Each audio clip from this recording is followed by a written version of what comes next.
Kisah dibuka dengan sebuah pertarungan epik.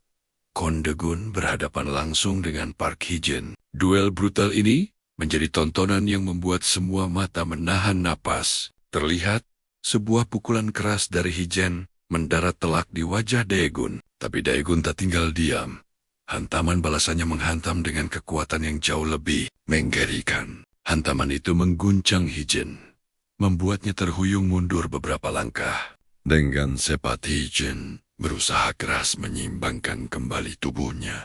Tanpa jeda sedikit pun, ia menerjang maju, mengayunkan tinju yang siap meremukkan pertahanan Daegun. Daegun pun menyambutnya, mengangkat kepalan tangannya untuk menghadapi serangan frontal itu. Detik berikutnya, benturan dahsyat tak terhindarkan. Namun, tinju Daegun bergerak lebih cepat, menembus pertahanan, dan menghantam wajah Park Hee-jin, hingga raut mukanya berubah seketika. Dengan kekuatan penuh, Daegun melontarkan pukulan itu. Tubuh Park Hee-jin terlempar ke belakang, terbanting keras ke lantai. Di sisi lain kedua teman Hee-jin hanya bisa membelalak kaget. Pemuda berambut merah itu berteriak, "Hei, Hee-jin, kau baru saja kalah darinya?" Sementara itu, Lee Bok-hwa dan Candy hanya bisa terdiam membisu, terlalu terkejut untuk memproses apa yang baru saja mereka saksikan. Di sudut yang lain, dua orang gadis juga menunjukkan ekspresi tak percaya melihat pemandangan di depan mereka.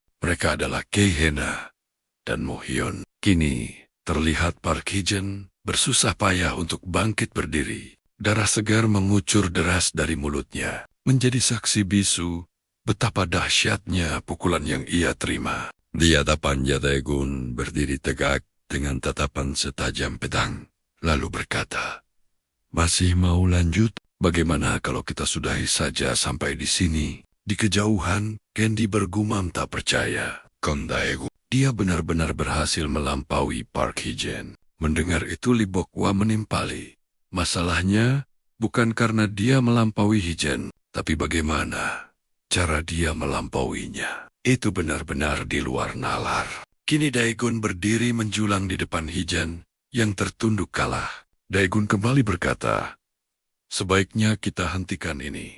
Ini bukan permohonan sebagai teman, tapi permintaan dari seseorang yang berdiri di atasmu." Kata-kata itu seketika menyulut amarah yang tertahan di wajah Hee-jin. Emosinya bergejolak, nyaris meledak.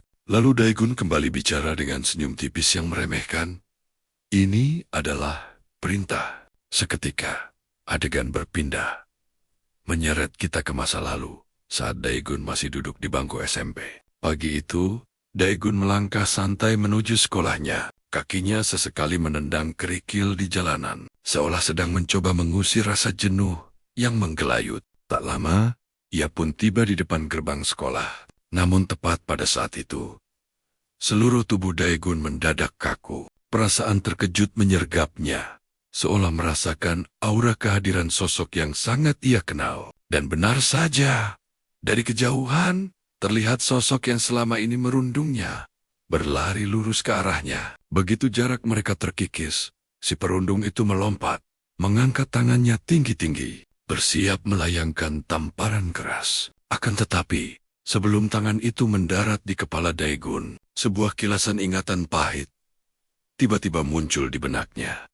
Kenangan saat ia dihajar habis-habisan oleh Park Hee-jin, diakhiri dengan tendangan brutal yang membuatnya tersungkur tak berdaya. Setelah menghajarnya, Park Hee-jin saat itu menunjuk ke arahnya dengan tatapan dingin dan berkata, "Jangan ada lagi yang berani menyentuhnya, kecuali kalian memang sudah bosan hidup." Kemudian dengan nada yang menusuk, Hee-jin membentak, "Jawab, brengsek, apa kau tidak punya mulut?" Ditekan seperti itu, si perundung akhirnya menyerah dan berkata gugup, "Baik, kita kembali ke masa sekarang." Terlihat tangan si perundung masih terangkat di udara, membeku di depan wajah Daegun. Sesaat kemudian, ia tiba-tiba memegangi kepalanya sendiri. Sambil tersenyum canggung, ia berkata, "Haha, halo, aku cuma mau menyapa." "Kok tak lama?" Ia menepuk bahu Daegun dengan senyum yang dipaksakan.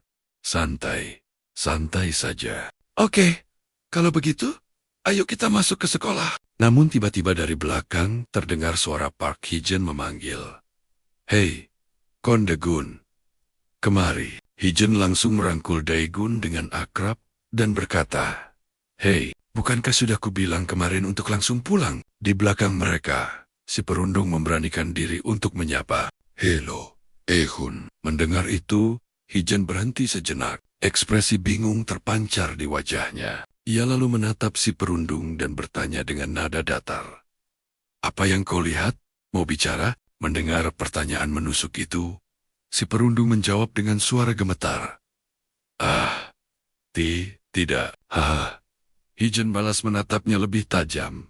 Sorot matanya sedingin es. Lalu kenapa kau bertingkah seolah-olah kita akrab? Pergi dari hadapanku. Mendengar perintah itu, si perundung langsung menjawab patuh. Baik, sesaat kemudian, Dae-gun dan Hee-jun melangkah pergi meninggalkannya. Sambil berjalan, Hee-jun bertanya pada Dae-gun, apa ada yang mengganggumu? Katakan saja padaku. Jika ada yang macam-macam, akan kuhabisi mereka semua. Mendengar itu, Dae-gun langsung menyahut, Hei, jangan begitu. Hee-jun pun terkekeh. Aku cuma bercanda kok. Sesaat kemudian, Dae-gun menatap Park Hee-jun dalam diam. Benaknya bergumam. Park Hee-jun, kata orang. Dia itu mengerikan. Aku tak habis pikir. Kenapa orang sepertinya begitu baik padaku? Tapi berkat dia, tak ada lagi yang berani menggangguku. Tak lama, saat Kwon Dae-gun hendak masuk ke kelasnya, Hee-jun memanggil, sepulang sekolah nanti aku mampir. Jangan kemana-mana, sampai aku datang. Mendengar itu, Dae-gun hanya menjawab singkat. Oke. Dae-gun pun melangkahkan kakinya masuk ke dalam kelas. Sambil berjalan ke bangkunya, ia kembali tenggelam dalam lamunannya. Meskipun ini bukan hasil usahaku sendiri. Pandangannya kemudian tertuju pada mejanya yang kini tampak bersih berkilau. Ia pun tersenyum tipis. Sudahlah, mejaku sekarang bersih dari sampah. Aku tak perlu cemas lagi saat membuka loker. Sepatuku aman di tempatnya. Dan sekarang, aku bisa memakai baju olahragaku sendiri. Akhirnya, aku bisa merasakan kehidupan normal. Tak lama, bel pulang sekolah berdentang nyaring. Memecah lamunannya. Dae-gun pun bergegas memasukkan semua barangnya ke dalam tas dengan gerakan yang lebih ringan dari biasanya. Sesaat kemudian, pikirannya kembali melayang. Aku berhasil melewati hari ini tanpa masalah sedikit pun. Tak kusangka sekolah bisa jadi tempat yang setenang ini. Kuharap setiap hari akan selalu seperti ini. Tiba-tiba, Park Hee-jun muncul di ambang pintu kelas. Hei, Kwon Dae-gun, ayo, cepat. Mendengar panggilan itu, Kwon Dae-gun langsung berlari menghampirinya. Melihat Dae-gun yang terburu-buru, Hee-jun berkata santai, pelan-pelan saja, tidak usah lari. Setelah Dae-gun mendekat, Hee-jun kembali bersuara, yang lain sedang kerja sukarela. Jadi, kau saja yang pilih. Tanpa pikir panjang, Dae-gun menjawab, kita main game saja. Hee-jun hanya mengangkat sebelah alisnya. Sementara itu di dalam kelas, salah seorang teman si perundung bertanya, kenapa Hee-jun mau bergaul dengan pecundang itu? Si perundung hanya menjawab acuh. Mana aku tahu, mungkin karena mereka sama-sama anak yatim. Tak puas, si perundung itu kembali bertanya, apa si Hee-jun itu benar-benar jago berkelahi? Atau cuma besar mulut saja? Kenapa juga dia bisa sepopuler itu? Mendengar rentetan pertanyaan itu, temannya hanya bisa menjawab dengan ragu. Entahlah. Si perundung memegang dagunya. Tampak berpikir, tapi melihatnya dekat dengan si pecundang. Jangan-jangan dia juga sama payahnya. Mendengar ucapan itu, temannya langsung menegur. Hei, ucapanmu sudah kelewatan. Namun si perundung malah mengangkat kakinya ke atas meja dengan angkuh. Sial sekali. Sudah tidak ada samsak yang lebih empuk darinya. Tatapan matanya lalu beralih pada siswa di depannya. Hei, kau cat rambutmu ya? Orang itu tampak kebingungan dan menjawab. Tidak kok. Tapi si perundung justru menekannya dengan nada mengancam. Kau berani membantahku? Di sisi lain, Kondegun dan Park Hee-jin kini berjalan berdampingan. Mereka menuju ke sebuah mesin arcade. Di tengah langkah mereka, Daegun bertanya pelan, "Kenapa kau mau main denganku?" Mendengar pertanyaan itu, Hee-jin menjawab dengan santai, "Karena seru saja." Daegun menyahut dengan nada ragu, "Tapi main game denganku itu tidak seru." Hee-jin menoleh, "Memangnya kenapa?" Daegun menjawab dengan polos, "Karena aku tidak pernah kalah." Sesaat kemudian, keduanya sudah duduk di depan mesin game itu. Hee-jin menghela napas pendek. Sial. Tidak untuk hari ini. Oke, lihat saja. Akan kubuktikan sekarang juga. Layar permainan pun menyala, menandakan pertarungan telah dimulai. Hee-jin memasang ekspresi serius. Matanya terpaku ke layar. Jemarinya menari dengan lincah di atas tombol. Di sampingnya Daegun menunjukkan konsentrasi yang sama tajamnya. Wajahnya tampak tenang. Namun setiap gerakannya begitu terkendali. Tak butuh waktu lama, karakter milik Hee-jin mulai terdesak habis-habisan. Hee-jin mulai panik. Hei, tunggu. Apa-apaan ini? Ini sih pembantaian. Beberapa detik kemudian, karakternya tumbang tak berdaya, menatap layar dengan nanar. Hee-jin tak percaya. Serius, ada teknik seperti itu. Daegun hanya tersenyum kecil. Hehe, ini teknik rahasiaku. Hee-jin pun menggerutu kesal. Karaktermu itu terlalu overpower. Coba tukar denganku. Daegun menoleh dan bertanya. Boleh saja. Mereka pun bertukar karakter. Namun hasilnya sama sekali tidak berubah. Kemenangan mutlak masih berada di tangan Daegun. Hee-jin menatapnya dengan heran.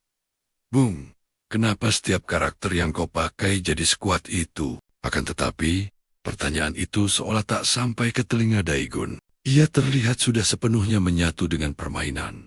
Fokusnya benar-benar tak tergoyahkan. Begitu ronde berikutnya usai, Daegun menoleh dengan senyum kemenangan dan berkata, "Hehe, aku menang lagi." Melihat tingkahnya, Hee-jin menatap dengan ekspresi geli. "Kau ini punya kepribadian ganda atau bagaimana? Saat main game kau seperti orang yang berbeda." Mendengar itu, Daegun hanya menjawab dengan bingung.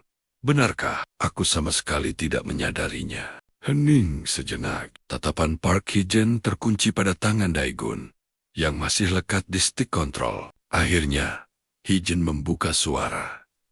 "Kau sadarkan? Rasanya seolah kau membaca setiap gerakanku dan menahannya dengan sempurna. Bagaimana kau bisa memprediksi semuanya?" Daegun menatap bingung. Aku hanya melihat, lalu menahannya." Hee-jin menjad nadanya menajam. "Hanya melihat." Dengar, teknik itu pada dasarnya mustahil dilihat oleh mata. Lalu kau menahannya secara otomatis? Daegun kembali menjawab dengan polosnya. "Entahlah, aku hanya memblokir. Apapun yang kulihat." Jawaban itu membuat Hee-jin terlarut dalam analisisnya yang dalam. 1 atau 2 frame bereaksi pada gerakan di bawah 0,1 detik. Itu seharusnya di luar nalar manusia. Dia bahkan bisa membaca kontraksi otot terkecil di tanganku. Visi dinamis yang melacak layar dan tanganku di saat yang sama. Apa ini cuma karena penglihatan dinamisnya luar biasa? Tidak, pasti ada sesuatu yang lebih dari itu. Tiba-tiba Hee-jin melompat berdiri. "Hei, Kwon Daegun, berdiri sekarang." Terkejut dengan perintah mendadak itu, Daegun bertanya, "Kenapa?" Setelah Daegun berdiri, Hee-jin memberi perintah singkat, "Pukul lenganku." Daegun makin heran. Untuk apa?" Hee-jin menatapnya dengan tajam. "Kalau kau menolak, aku yang akan menyerangmu." Mendengar ancaman itu, Daegun akhirnya terpaksa melayangkan pukulan. Hee-jin menyeringai puas. "Bagus. Seperti itu." Kemudian, dia memberi perintah selanjutnya.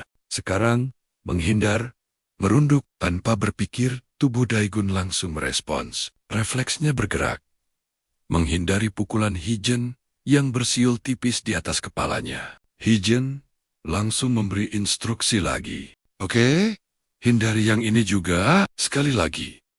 Daegun dengan mudah mengelak dari serangan kedua. Masih dalam posisi merunduk, dia bertanya bingung. Hei, kenapa kita tiba-tiba melakukan ini? Pada saat itulah, sebuah senyum mengerikan perlahan terukir di wajah Hijen. Matanya berkilat dengan kegembiraan yang gila. Sambil menyeringai dingin, dia berbisik, hebat sekali. Bagaimana kalau kali ini aku serius mengincar wajahmu? Melihat aura Hijen yang berubah total, Daegun berkata dengan gugup, ekspresimu, kenapa jadi begitu? Kau mengerikan. Jangan-jangan kau yang punya kepribadian ganda? Ayo, kita main game lagi saja. Mendengar itu, Hijen tertawa kecil. Baiklah, mereka pun kembali duduk di hadapan mesin game. Hijen berkata, tenang, ayo kita selesaikan permainan ini. Tapi di saat yang sama, 3 berandalan berjalan mendekat dengan aura mengancam. Dalam sekejap, Hijen melirik ketiganya. Tatapannya berubah dingin dan penuh kewaspadaan. Ketiga preman itu terus melangkah. Saat melewati Hijen, salah satu dari mereka sengaja menyenggol bahunya dengan keras. Dengan suara kasar, dia membentak, sialan, jangan menghalangi jalan. Brengsek. Mendengar itu, Hijen menoleh perlahan. Tatapan matanya setajam belati, menusuk ketiga preman itu. Lalu dengan suara yang dingin, dia mendecih, cih, bajingan. Ucapan itu membuat ketiga preman itu sontak berhenti. Yang berbaju hitam menatapnya tajam. Hah, kau bicara padaku, keparat? Hijen membalas tanpa gentar. Kau yang menabrakku duluan. Seharusnya kau yang minta maaf. Di mana sopan santunmu? Hah? Melihat Hijen mulai terbakar amarah, Daegun buru-buru menenangkannya. Sudah, jangan diladeni Hijen. Tapi Hijen hanya melirik Daegun sekilas. Hei, Kon Daegun, aku urus 2. Kau urus 1. Mendengar itu, Daegun terbelalak. Apa aku? Hijen kembali menekannya. Jadi kau hanya akan menonton saat aku dihajar. Teman macam apa kau ini? Daegun menjawab panik. Bukan begitu, tapi ini terlalu tiba-tiba. Di depan mereka, preman itu kembali menyalak. Apa yang kau bisikan? Hah? Kau benar-benar cari mati. Hijen lalu berbisik pada Daegun. Tenang saja, ini bukan apa-apa. Anggap saja seperti game. Cukup menghindar dan menyerang. Tanpa menunggu jawaban, Hijen melesat maju menerjang ketiganya sambil melirik Daegun. Aku mulai, lihat baik-baik. Daegun panik. Tunggu. Ketiga preman itu langsung mengambil posisi bertarung. Si baju hitam menyeringai sinis. Mau apa lagi kau, persetan? Kau yang mulai duluan. Di sisi lain, keringat dingin membasahi pelipis Daegun. Dalam hatinya dia menjerit.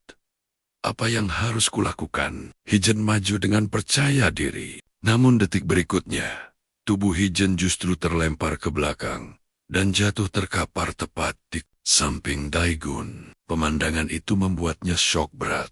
Kalah telak dalam satu serangan. Si baju hitam meludah.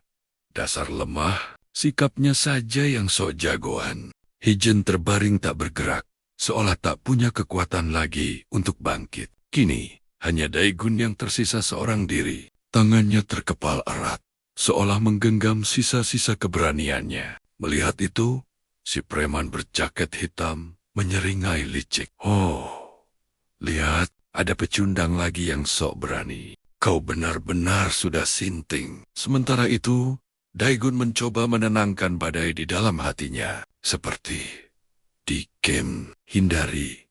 Lalu, serang. Keringat dingin mulai membasahi sekujur tubuhnya, membawa hawa ketakutan yang nyata. Kepalan tangannya semakin mengeras, mencoba memanggil keberanian semu, seperti saat bermain game. Tapi bagaimana caranya? Di dunia virtual, semua terasa begitu mudah. Cukup hindari serangan, lalu lancarkan combo tanpa henti. Ulangi terus polanya, hingga layar kemenangan muncul di hadapanmu. Sesederhana itu. Namun, realita di hadapannya adalah sebuah mimpi buruk. Ini bukan game. Seumur hidupnya, Ia tak pernah menyakiti siapapun. Ia tak sanggup. Tepat di saat itu, si preman menerjang maju dengan beringas. Dalam sekejap mata, sebuah bogem mentah melayang dan menghantam telak wajah Daigun. Buka.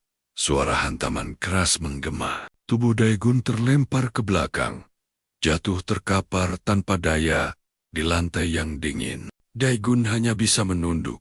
Seluruh tubuhnya bergetar hebat menahan sakit dan takut. Bisikan lirih dan putus asa keluar dari bibirnya. Maafkan aku. Tolong jangan pukul aku lagi. Di tengah keputusasaan itu, Park Hye-jun yang tersadar menyunggingkan senyum misterius. Sebuah senyuman tipis, namun syarat akan makna. Mendengar rintihan Daigun, si preman mengerutkan dahi. Apa-apaan ini? Bukankah tadi kau yang menantangku? Namun tiba-tiba, tanpa aba-aba, Hye-jun membenturkan kepala preman lain ke kaca jendela. Dengan kekuatan brutal, PRAAANG. Kaca itu pecah, berkeping-keping. Serpihannya menghujani lantai. Menyaksikan pemandangan mengerikan itu, si preman berjaket hitam menoleh dan membeku seketika. Tubuhnya kaku, tak bisa digerakkan. Namun dari belakang, si preman berambut pirang menerjang. Tinju sudah siap menghantam Hye-jun. Hye-jun yang menyadari serangan itu berputar dengan lincah. Dalam sepersekian detik, sebuah tendangan presisi menghantam telak wajah si pirang. Tak memberinya ampun, Hye-jun langsung menjambak rambutnya, lalu menekan wajahnya ke sisa-sisa pecahan kaca yang tajam. Sementara itu, preman berjaket hitam hanya bisa mematung. Syok melihat semua itu terjadi begitu cepat. Hye-jun lalu menatapnya dengan tatapan membunuh. Sekarang giliranmu. Mendengar undangan maut itu, keringat dingin kembali membanjiri pelipis si preman. Dengan suara gemetar, ia bertanya, "Bihi bertarung dengan siapa?" Tatapan Hye-jun lalu beralih pada Daigun yang masih meringkuk ketakutan. Melihat pemandangan itu, Hye-jun terdiam. Matanya mengamati sosok Daigun yang gemetar. Dia tidak punya niat bertarung sama sekali. Batinnya membosankan. Hye-jun berdecak pelan, lalu kembali menatap si preman. Lupakan saja. Enyah dari hadapanku. Tanpa pikir panjang, preman itu langsung lari tunggang langgang, seolah ingin kabur ke ujung dunia. Setelah suasana kembali tenang, Hye-jun memanggil, "Hei, Kwan Daigun, bangun." Pertarungan sudah selesai. Daigun pun bangkit perlahan. Namun, yang pertama keluar dari mulutnya adalah rentetan permintaan maaf yang tak henti. Isak tangisnya pecah. Air mata yang tak mampu lagi ia bendung. Mendengar itu, Hye-jun berkomentar datar. Wajar saja, melawan 3 orang sekaligus memang sulit. Benarkah? Jadi? Sahut Daigun penuh harap. Secercah harapan baru saja bersinar. Namun Hye-jun langsung memadamkannya tanpa ampun. Tapi kau bahkan tidak mencoba sedikit pun. Menyedihkan. Kata-kata tajam itu menghantam Daigun telak. Apa? Hye-jun menatapnya sekilas. Kukira kita teman. Ternyata aku salah. Kalau kau tak butuh teman, maka lupakan saja. Mendengar itu, Daigun panik. Suaranya bergetar. Bukan begitu maksudku. Tapi Hye-jun sudah membalikkan badan. Dengan lambaian tangan santai, ia berkata, "Sudah cukup. Aku tak akan mengganggumu lagi." Langkah Hye-jun semakin menjauh, menuruni tangga satu persatu, meninggalkan Daigun yang membeku sendirian dalam keheningan yang menyesakkan. Menatap punggung yang kian menghilang itu, Daigun mencengkeram dadanya. "Tidak, aku tidak mau begini," bisik. Akhirnya, Daigun pun menyeret langkahnya pulang. Sepanjang jalan, pikirannya berkecamuk dalam lingkaran kegelisahan. Ia terus bergumam pada dirinya sendiri. Aku memang tidak bisa, padahal aku sangat senang bisa berteman dengannya. Aku hanya terlalu takut. Apa yang harus kulakukan? Besok, aku harus minta maaf padanya. Saat itulah, Daigun berpapasan dengan seorang wanita di telepon. Dengan nada ketus, wanita itu bicara.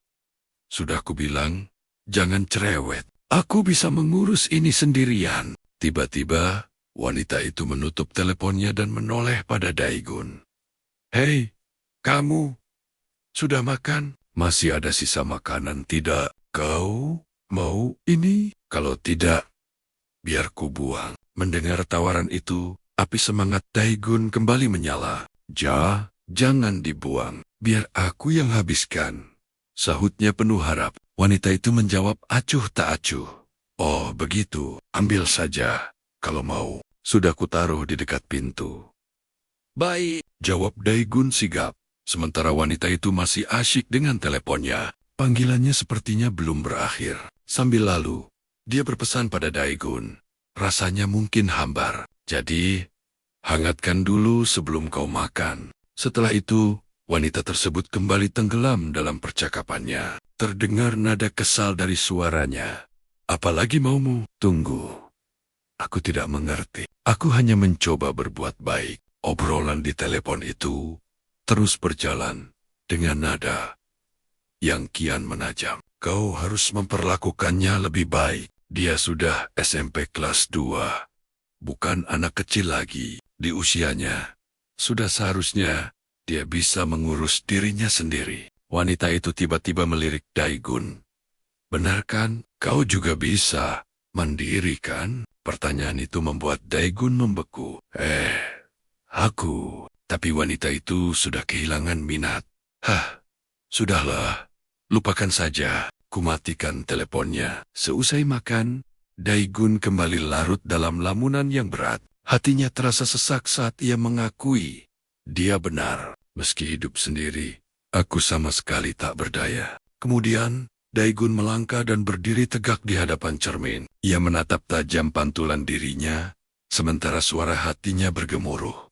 Aku sadar, aku tak bisa selamanya hidup begini. Bergantung pada orang lain tak akan mengubah apapun. Pada akhirnya, aku selalu sendirian. Akulah yang harus mengubah takdir ini. Sebuah tekad membara di dalam jiwanya. Ya, akan kuhadapi semua dengan kekuatanku sendiri. Besok, aku harus bicara dengan Hijen. Aku akan meminta maaf dan memperbaiki segalanya. Dan benar saja, keesokan paginya di sekolah, Daegun akhirnya berhasil menemukan sosok Hijen. Dengan jantung berdebar kencang, Daegun menghampirinya. Eyung. Namun, sapaannya seolah tak terdengar.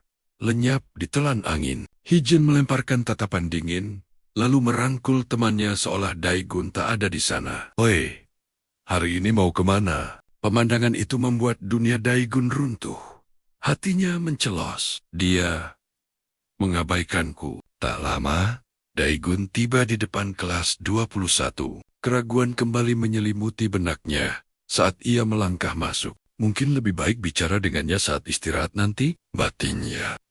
Dengan pikiran itu, Daegun pun memasuki ruang kelas. Tapi, langkahnya seketika terhenti. Tubuhnya, kaku napasnya tercekat. Di depan matanya, mimpi buruk yang sama terulang kembali. Sang perundung itu kini menyiksa target yang lain. Terdengar suara tamparan keras diiringi bentakan kasar. Singkirkan tangan kotormu itu. Sudah kubilang, apa salahku? Daegun menatap pemandangan itu dengan nanar. Hatinya bergemuruh hebat. Aku keliru. Penindasan ini tidak pernah berhenti. Targetnya hanya berpindah dariku ke orang lain. Lingkaran setan ini terus berputar, dan kini dialah korbannya. Dia tidak melakukan kesalahan apapun. Ini bukan salahnya. Para hyena itu, mereka selalu mencium bau darah. Mereka hanya menemukan mangsa baru yang lebih lemah. Aku tahu, penindasan tak butuh alasan. Dan jika tak ada alasan, maka tak ada solusi damai. Saat itulah, Daegun menguatkan hatinya dengan langkah yang terasa seberat baja. Namun pasti, dia berjalan mendekati si perundung yang sedang melayangkan pukulan. Lalu dengan suara yang bergetar, Daegun berseru, "Hei!" Suara itu membuat si perundung menoleh dengan tatapan membunuh. Di sampingnya sang korban hanya bisa menunduk dengan wajah penuh luka memar. Si perundung menyipitkan matanya, menatap Daegun dari ujung kepala hingga kaki. "Kau bicara padaku?" Daigun menelan ludah dengan susah payah, mengumpulkan seluruh sisa keberaniannya. Dengan suara tertahan, ia berkata, "Bisakah kau hentikan ini?" Permintaan itu membuat si perundung tertegun selama beberapa detik. Ekspresi marahnya berganti dengan kebingungan total, seolah tak percaya dengan apa yang baru saja ia dengar. Lalu, ia menghela napas kasar. Wajahnya kembali mengeras dengan sorot mengancam. "Memangnya kau siapa? Berani memerintahku seenaknya?" Ancaman itu membuat keringat dingin membasahi pelipis Daigun. Dengan gugup, ia mencoba menjelaskan.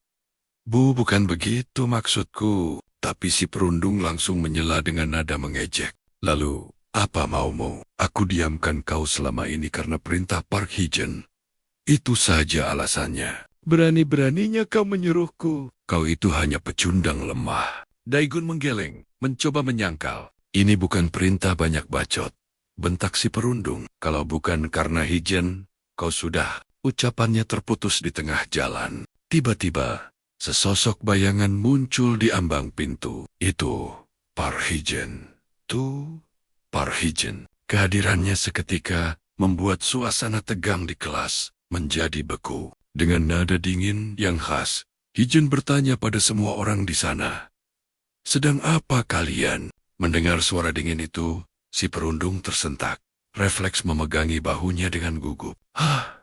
Aku cuma..." Namun, Hee-jun langsung memotong ucapannya tanpa ampun. "Punya rokok? Sini." Dengan panik, si perundung menyahut. Oke." Hee-jun menatapnya sekilas, lalu bertanya dengan nada datar. "Kau ganti model rambut?" Si perundung tersenyum kaku. "Tidak suka ya?" Tadinya aku berpikir untuk kembali ke gaya semula sih. Hehe." Tanpa menunggu lebih lama, Hee-jun berbalik dan melangkah pergi. Aku cabut, melihat punggung itu menjauh. Daigun tanpa sadar memanggil dengan suara tercekat. "Hee-jun." Langkah Hee-jun terhenti sesaat. Tanpa menoleh, ia berkata dengan nada sedingin es. "Untuk apa memanggilku, Daigun? Kita sudah bukan teman lagi." Kata-kata itu menghantam Daigun seperti ribuan belati. Tubuhnya membeku, bibirnya keluh, terpaku di tempatnya berdiri. Pintu kelas pun tertutup, meninggalkan ruangan yang kembali diselimuti aura mencekam. Tiba-tiba, Daigun merasakan hawa dingin merayap. Sebuah aura haus darah yang pekat menekannya dari satu arah. Perasaan mengerikan itu membuatnya perlahan menoleh ke arah si perundung. Di dalam benaknya, sebuah bisikan muncul. Aroma anyir darah ini kembali menguar di udara. Dan kali ini, bukan hanya aku yang bisa menciumnya. Aroma pekat ini justru datang dari diriku. Detik berikutnya, si perundung melangkah maju mendekati Daigun. Sorot matanya menyala penuh amarah. Tangannya terangkat tinggi, tinjunya terkepal erat, siap menghantam. Melihat itu, insting bertahan hidup Daigun mengambil alih. Sebuah jeritan putus asa bergema di dalam hatinya. "Tidak, aku tidak mau dipukul lagi." Seketika, tinju si perundung melesat deras ke arahnya. Namun kali ini, Daigun berhasil menahannya. Kedua tangannya sigap menangkis serangan mematikan itu. Sambil menghantam, si perundung berteriak murka, "Dasar anak yatim brengsek, kau sudah gila. Mati saja kau sekarang."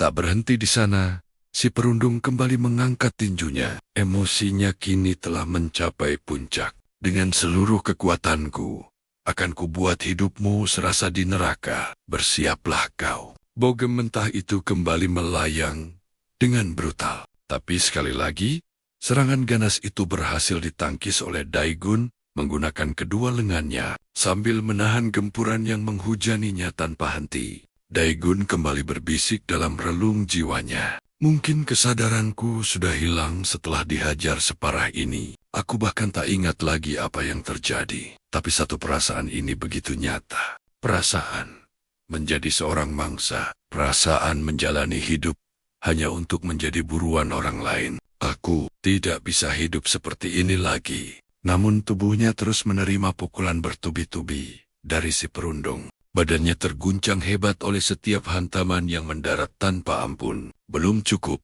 si perundung menjambak rambutnya dengan kasar, lalu membenturkan kepala Daegun ke lututnya. Namun, tepat pada momen itu, sesuatu berubah.